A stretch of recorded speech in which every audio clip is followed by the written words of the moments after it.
Assalamualaikum warahmatullahi wabarakatuh. My name is Lutfya Buatika Inka. I'm from Communication Science. Right now, I will explain about definition of communication and types of communication. Communication, it's nearly impossible to go through a day without even communicating. Communication is sending and receiving information to two or more people. The person who's sending the message is the sender, and the person who's receiving the message is a receiver. The message include the fact, opinion, attitude, and even emotion. Next is types of communication. There are three basic types of communication. First is verbal communication.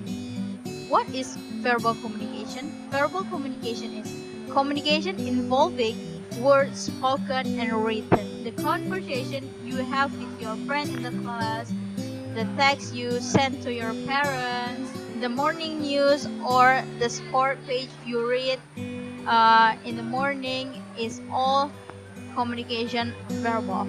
Verbal communication. And why is verbal communication important? We use verbal communication to inform, whether it is to inform others of our needs or to impart knowledge. Clarification is a key component of verbal communication. Often, we do not articulate ourselves clearly, or our words or action are misconstrued. Verbal communication helps to clarify misunderstanding and provide missing information. We can use verbal communication to correct a wrong. The power of words I am sorry is often more effective than an action.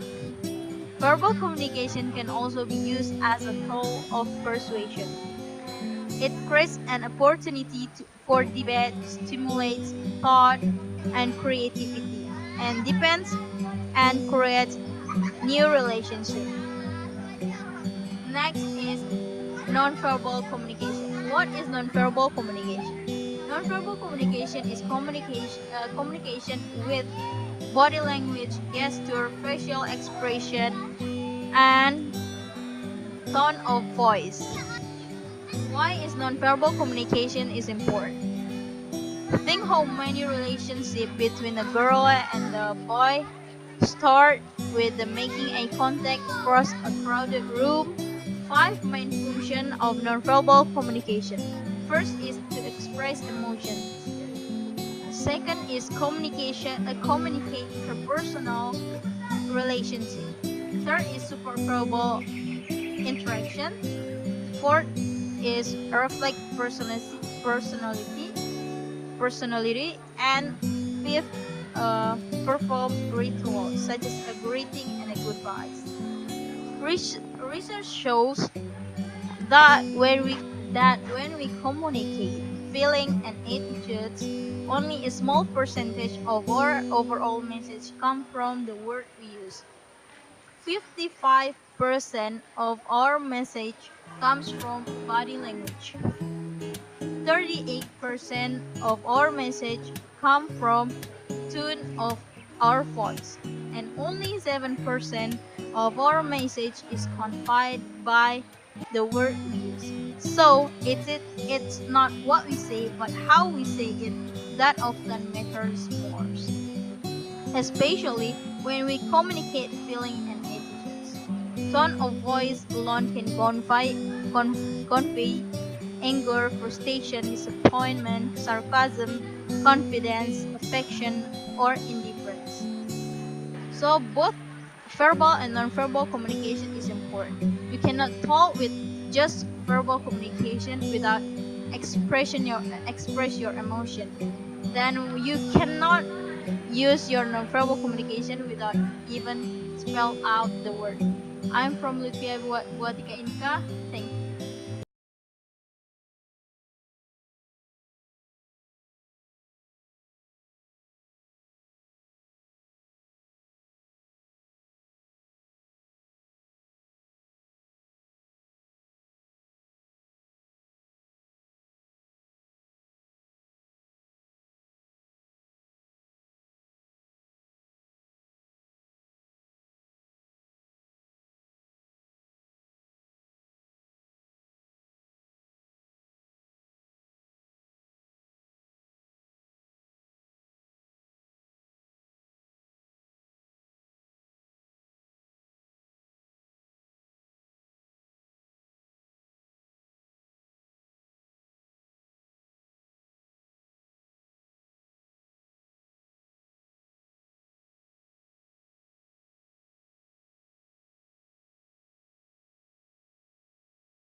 Itu Oh, udah.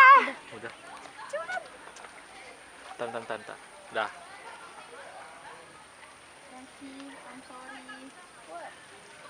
Itu ada non verbalnya, kamu senyum. Oh, jadi nggak Kamu diam aja gitu, main HP-nya standar aja wajahnya. Oh iya. Ini dimatiin nih. Lanjut aja kali ya, lanjut. Lanjut aja. Cepetan. Naki, I'm sorry. Udah cut. Ini yang non verbalnya. Matiinnya gimana ini? Lanjut. Terus gak usah dikat. Asoy.